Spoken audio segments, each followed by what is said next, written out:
Soyez bénis dans le nom de notre Seigneur Jésus-Christ. Ce que nous voulons pour votre vie, c'est que vous puissiez grandir dans la destinée que Dieu a pour vous. Nous vous remercions d'être fidèles à ce programme et nous prophétisons que votre destinée sera transformée en Jésus. Lisons s'il vous plaît la parole de Dieu. Genèse 32, verset 26 et verset 28. Il dit, « Laisse-moi aller, car l'aurore se lève. » Et Jacob répondit, « Je ne te laisserai point aller que tu ne m'aies béni. » Verset 28. Il dit encore, « Ton nom ne sera plus Jacob, mais tu seras appelé Israël, car tu as lutté avec Dieu et avec des hommes, et tu as été vainqueur. » Que Dieu bénisse sa parole. Mes chers amis, la destinée pour un enfant de Dieu, c'est l'accomplissement du projet de Dieu pour sa vie. Nous faisons la différence entre la destinée et le destin. Le destin est quelque chose qui va t'arriver indépendamment de ce que tu fais. La destinée, c'est un avenir que Dieu projette dans ta vie. Mais en même temps, tu es responsable de la réalisation de cet avenir. Tu dois poser des pas pour que cet avenir glorieux se réalise pour toi. Vous savez, le Seigneur dit dans Jérémie 29, le verset 11, « Je connais les projets que j'ai pour vous, projets de paix et non de malheur, afin de vous donner de l'avenir et de l'espérance. » Donc, il y a un avenir pour toi, il y a une espérance pour toi, il y a une destinée pour toi. L'histoire de Jacob nous apprend que la réalisation de cette destinée dépend au moins de trois choses.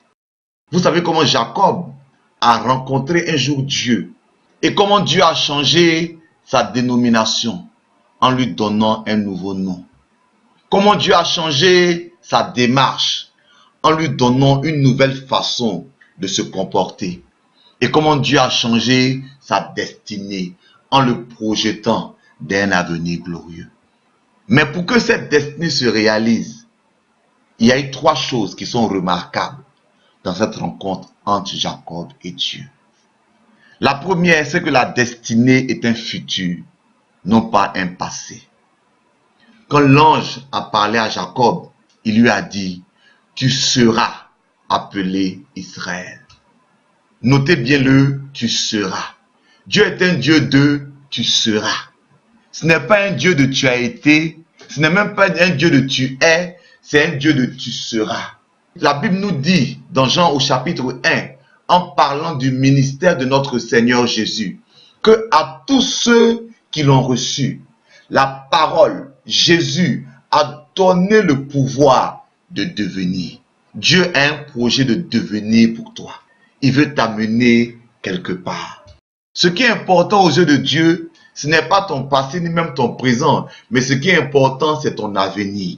Et ce que Dieu veut, c'est que tu ne sois pas emprisonné par tes erreurs, par tes fautes, par le temps qui passe, mais projette-toi dans ce que Dieu veut faire pour toi. Ne regarde pas ce que tu es aujourd'hui pour pleurer. Concentre-toi sur ce que Dieu veut faire pour toi, pour te réjouir en esprit, pour te réjouir en espérance, en sachant que tu seras quelqu'un. Tu seras entre les mains de Dieu. Tu seras quelqu'un qui va recevoir la grâce de Dieu. Que Dieu te bénisse. Deuxièmement, la destinée est pour les vainqueurs et non pour les victimes. L'ange a dit à Jacob, tu as été vainqueur. Vous savez, Jacob venait de se battre, mais il a été vainqueur. Tu sais mon frère, tu sais ma soeur, les circonstances de la vie peuvent te faire croire que tu es une victime. Parce qu'il y a des choses qui sont indépendantes de ta volonté et qui t'ont empêché, selon toi, de réaliser le projet de Dieu dans ta vie. Tu penses que tu n'as pas réussi parce que tes parents sont sorciers. Tu penses que tu n'as pas réussi parce que tu as été abusé quand tu étais petit. Tu penses que tu n'as pas réussi parce que la situation de la Côte d'Ivoire est comme ceci. Tu penses que tu n'as pas réussi pour point. Tu as beaucoup de raisons pour lesquelles tu penses que tu n'as pas réussi. Mais j'aimerais te dire quelque chose. Tant que tu peux accuser quelqu'un de ton échec, tu ne vas pas avancer. Mon frère, ma soeur, tu n'es pas une victime, mais tu es un vainqueur. L'apôtre Paul, dans Romains chapitre 8, le verset 37, parle de toutes les difficultés qu'il a traversées.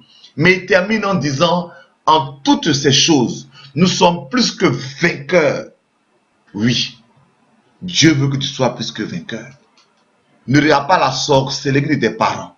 Ne regarde pas le lien familial dans lequel tu es. Ne regarde pas la situation économique. Regarde seulement une seule personne, Jésus-Christ de Nazareth. Et aie confiance en lui. Sois vainqueur en lui. Et tu verras ta destinée s'accomplir. Troisièmement, la destinée est pour ceux qui combattent durant la nuit. La Bible nous dit que Jacob a lutté avec l'ange jusqu'au matin. Comme l'aurore se levait, cette lutte s'est arrêtée. Parce que ton succès ne dépend pas de ce que tu fais au grand jour, des choses que les gens voient. Ton succès dépend de ta capacité à combattre dans le secret et à vaincre dans le secret. Lorsque David est apparu sur la scène du combat devant Goliath, tout le monde l'a négligé. On dit, voici un petit enfant. Ce qu'il ne savait pas, c'est que dans le secret, David avait terrassé le lion et l'ours. Je prie et je prophétise que dans le secret, tu prennes la victoire sur tes adversaires, sur tes ennemis, sur tes circonstances pendant la nuit, de sorte que quand le soleil se lève, tu sois victorieux dans le nom de Jésus. Voici donc nos 3 sujets de prière pour cette semaine. Premièrement, prions pour que Dieu nous aide à ne pas nous laisser emprisonner par notre passé et à nous projeter dans notre avenir glorieux en Jésus. Nous lisons pour cela Philippiens chapitre 3, le verset 13. C'est l'apôtre Paul qui parle. Il dit, frère, je fais une chose, oubliant ce qui est en arrière, je me porte vers ce qui est en avant. Oublie ce qui est en arrière. Il y a peut-être longtemps que tu n'es pas encore marié, oublie. Tu as des difficultés hier, oublie. Les choses ne se sont pas passées jusqu'à présent comme tu veux, oublie. Renouvelle tes forces et projette-toi vers un futur.